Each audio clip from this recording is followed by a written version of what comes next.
Yesterday was my sister's 25 female engagement party. My two brothers, 22 and 21, and I, 21 male, have been on the other side of the US for most of this year and didn't think we'd be there for the party, but plans shifted and we ended up arriving home last Wednesday. Now, I'm honestly not sure if I was invited so much as we simply happened to live where the event was being hosted because it was held in my parents' house. My sister didn't outright say she didn't want us there, but we didn't see much of her in the lead-up. We didn't really know any of the people at the party, so we went round introducing ourselves to people, mingling and doing the party thing. Someone mentioned the family photos on the wall at some point and how they were surprised to see so many of us on the wall when they didn't even know my sister had siblings. This sent me down a rabbit hole of confusion. This person elaborated and said she was surprised to see this type of photo on the wall because my sister had told all her friends that my parents were extreme workaholics. We have a really nice house, so they weren't surprised by that, just that it felt properly homey and lived in. Once again, I was thrown for a loop. Growing up, our home was the house. We had friends over constantly who were basically like extra siblings. My parents worked the normal amount and were home with us as much as possible. We got chauffeured around to sports practices, my parents took the time to get to know all of our friends well, etc. I'd even say they were more involved in our lives than average. It was my sister who really separated herself from everyone and chose to exclude herself from activities. At some point during this conversation, a few other people overheard, and soon enough there was a decent crowd of her friends around my brothers and me, listening to stories of us growing up that were blowing these people's minds because it's apparently common knowledge among their friend group that our parents were so hands-on and uncommon knowledge that we even existed. I had a really good time and felt like I made some new friends.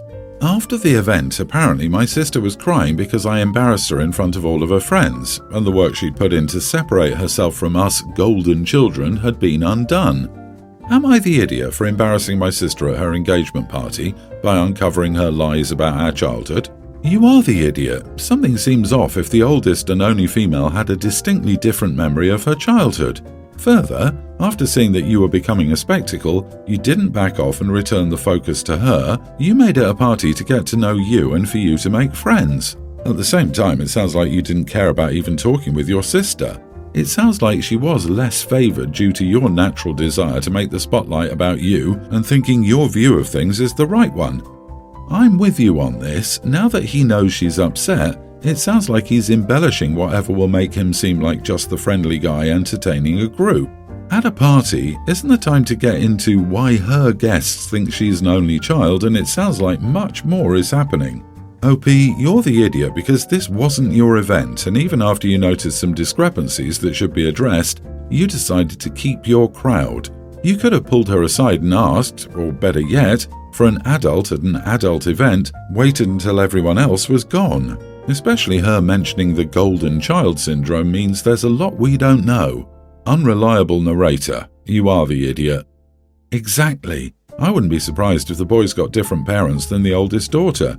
And the whole, we live across the country but also at my parents so I had to do the party, right? Is bull. OP travelled for this and then played it off like he was informally invited, knowing he probably wasn't. I have the feeling the boys weren't expected to be there, and it sounds like she was given a heads up that their plans changed when they showed up. Update. I can see her experiencing something different, but radically different. I really don't think so. Not to that extent. She usually came to our games and practices when she was younger. There were other siblings there to play with, and in her later years she stayed home. She was never into anything extracurricular. She liked reading a lot. We would sometimes all go get milkshakes together, but we didn't hang out often. And no, she knew we were coming home. I didn't talk to her directly then, but if she didn't want us there, she could have communicated that to our mom. She just told our mom to remind us so we didn't invite anyone over or something. I haven't seen her since I got home, that's all. It's not like we aren't on speaking terms, it's just not the vibe for either of us to call one another. I'm very much hoping sister's friends are there for her later with a, yeah, I get why you don't associate with them, what self-centered idiots. OP, you act like a little brat. As if your sister staying home to read is comparable to the amount of almost daily practice needed for hockey. Both her parents couldn't even be bothered to attend her award events, but they all seem fine chauffeuring you to your games. You don't need to like your sister, but you shouldn't treat her with such disdain. She did nothing to you guys, and you snubbed her at her own engagement party. Talking up her guests, acting as if she was loved equally by your family, what kind of a trash person does that to their own sister? You aren't actually clueless about how little attention she got, so you're acting blasé because you never wanted to give her much thought, and you weren't going to start now. She's the lowest priority in your household, and you've normalized that as her place. Let me guess, the family also has some nice sprinkles of misogyny. I, female 28, let my sister 20 live with us while she goes to university. In return, she pays us $500 a month. This covers her room, the extra water and power, and her food. It's very fair. She also does chores and helps with the kids. That was our agreement. We wrote everything down so there was no confusion. My understanding is that room and board at her school is $1,200 a month for shared accommodation, and it's only available during the 8 months of school. So living here is $6,000 a year instead of $9,600 for 8 months, and then 4 months living with our mom and stepdad. All was well for 2 years. She's a good student and a good kid. But she has a boyfriend now, and she started complaining about watching the kids every other Saturday night so my husband and I can have a date night.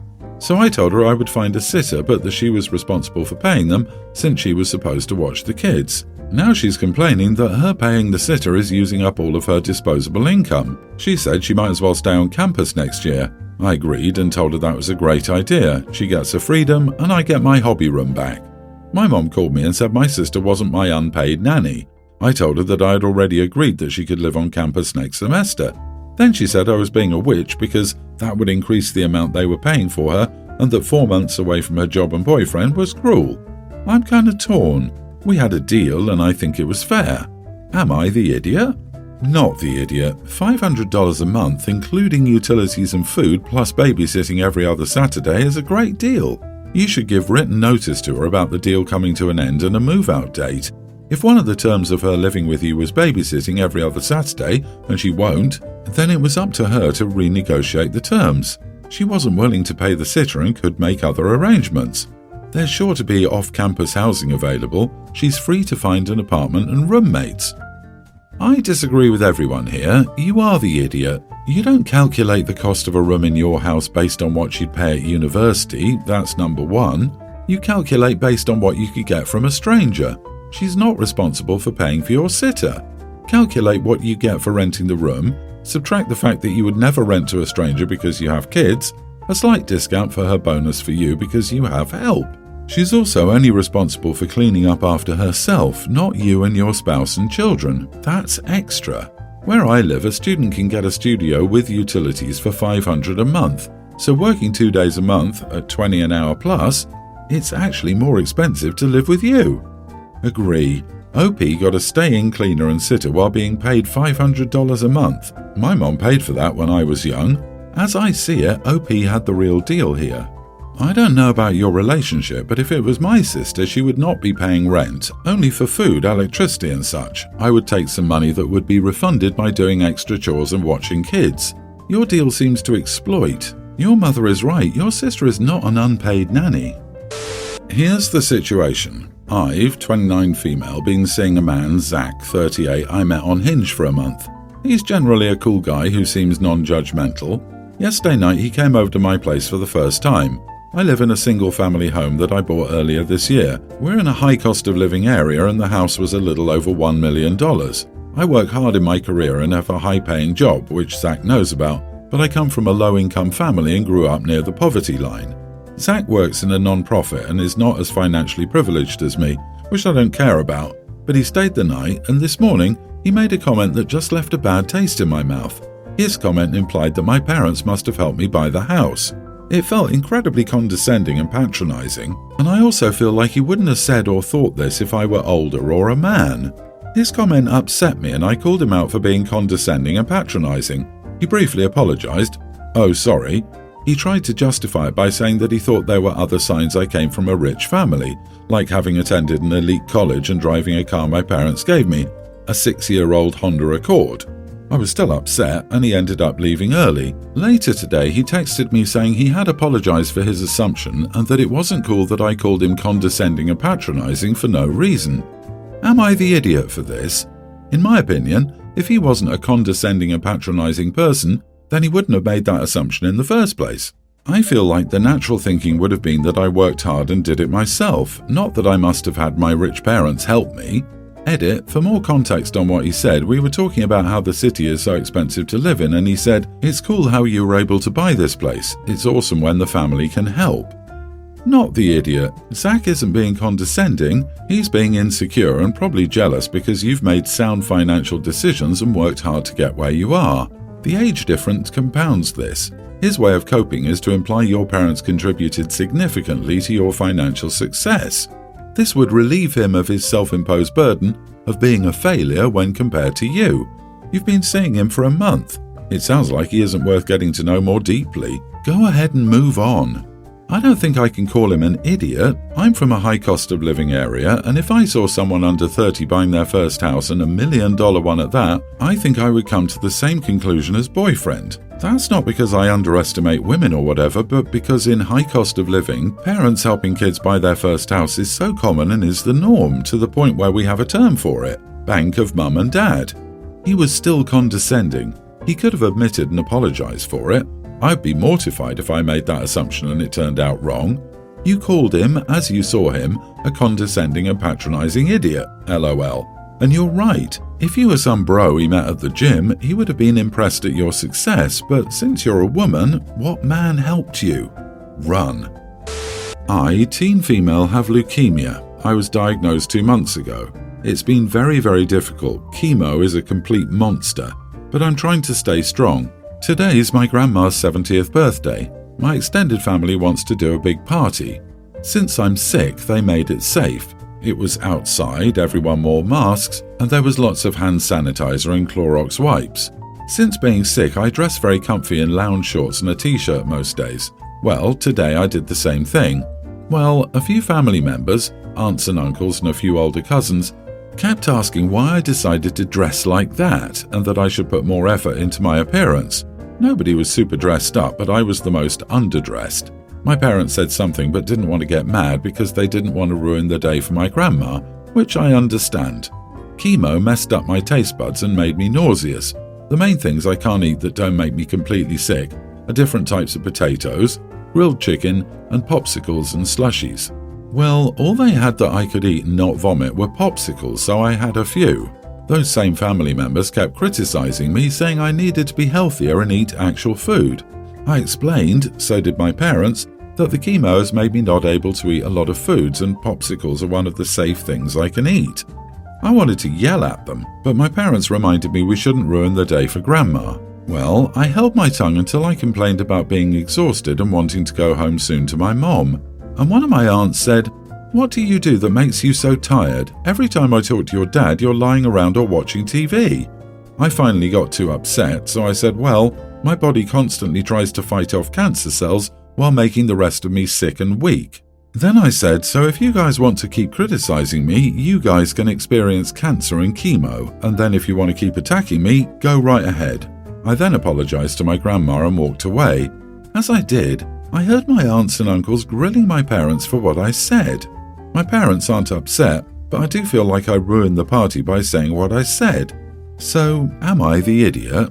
Edit, they do know I have cancer. I guess they think I should be putting up a front and acting like I'm not super sick all the time. Not the idiot, they ruined the party, not you. They know you have cancer and are having chemo. They can't be this clueless and tacky. Or I guess they can. I wonder what the payoff was for them treating you this way. I mean, talk about kicking someone when they're down. It always baffles me that some adult humans can't process how illnesses and various conditions affect people's lives dramatically. Like it's gonna stop because they feel it's inconvenient for them suddenly. This reminds me of earlier in my wife's cancer treatment when my mother-in-law kept asking her to put up a front and show up because of how it would look if she didn't attend the second half of some stupid little event after she wore herself out already attending the first. My jaw dropped. I was speechless. And my mother-in-law had the gall to complain to my wife afterward about how that was rude. Screw cancer. Screw the idiot to treat people with cancer like garbage. Best wishes for success in your battle.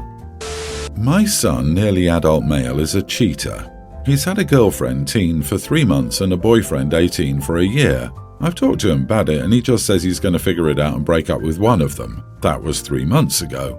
So his boyfriend was at our house today and they were watching something on HBO Max. So I decided to invite his girlfriend over to hang out since she didn't have to work today. I figured if he could hang out with his boyfriend, he could hang out with his girlfriend. She shows up and rings the doorbell. I asked my son to open it. He panicked and tried to hide his boyfriend quickly but realized that wouldn't work, so he just let her in. My boyfriend asked who his friend was and he just said her name. Everything was fine until he tried to kiss my son. Then he had to explain everything. The boyfriend gets mad and starts yelling at my son. The girlfriend starts crying. My son broke up with her and apologized and said he'd call her later.